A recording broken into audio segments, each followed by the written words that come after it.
Hello and welcome to Silver Asset of the Day and today's Q&A section. So first of all, our question today comes from Jerome, and that's with respect to silver prices right now. Which one do we prefer over this week, gold or silver? We've been going through the gold-silver ratio today, and currently the gold-silver ratio is sat at 84-1. In fact, the gold-silver ratio is starting to make a breakout back to the upside, which does actually favor gold prices at the moment. As I mentioned, with gold asset of the day, we like the zones between 1480 up towards that 1490 level. We tapped $1,485 US a little bit earlier on today. We've been building our positions here at the lower end of the ranges. Essentially, we are looking for a break back above 1500 between now and the end of the week. Now, coming back to Jerome's question with respect to silver, as I mentioned previously, we do have our position on silver, which is at $16.98 per ounce, which we continue to manage. I would say over the course of this week, gold is going to be more favorable in terms of points and breakouts that we could see on the FOMC statement, on non-farm payrolls, on additional narratives with respect to progress between the US and China.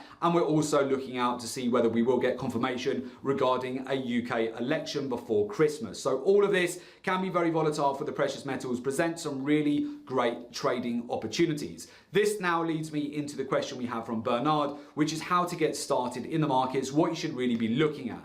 We've mentioned this before. When you trade gold, you need to pay a lot of attention to the S&P 500, the US dollar index, and other metals such as platinum and also silver. So the S&P 500 broke out to 3,045 yesterday. We're not that far away from the all-time highs at the moment. And with that, we've continued to see each time the S&P 500 is getting these positive narratives with respect to progress between the US and China, that puts a bit of pressure on gold prices. But we continue to see gold get bid around that 1475, 1480, and even today 1485 level. With the FOMC statement on Wednesday, usually pre-FOMC, we can get a bit of a sell-off on the metals. So gold and silver can sell off from profit taking ahead of that and then break out to the upside later in the week, especially as we have non-farm payroll data as well. So from a correlation point of view, if the S&P 500 starts to lose some momentum, and of course we have a lot of earnings over the course of this week, and we start to see the S&P 500 decline, that's where gold and certainly silver can start to catch a bid. Silver at the moment, there is strong support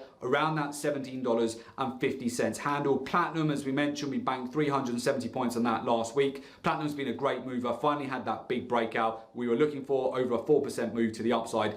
In the latest week, we banked 400 points on gold over 2 trades on Friday, and now we're building up positions again at the beginning of the week on these dips lower. So really at the moment, you want to be very mindful. Essentially, many traders are looking at outdated technical strategies in these markets where really you want to pay a lot of attention to geopolitical news, fundamentals. You want to be aware of course, what the hedge funds and money managers are doing in this market. We've seen an overall increase in net longs on gold, silver, and platinum in the latest week in the lead up to the FOMC statement. You want to be very aware of that and of course take into account seasonality and that we have non-farm payrolls on Friday as well. So with that, that's been Silver Asset of the Day. Thanks again for all of your questions, and of course we wish you good trading.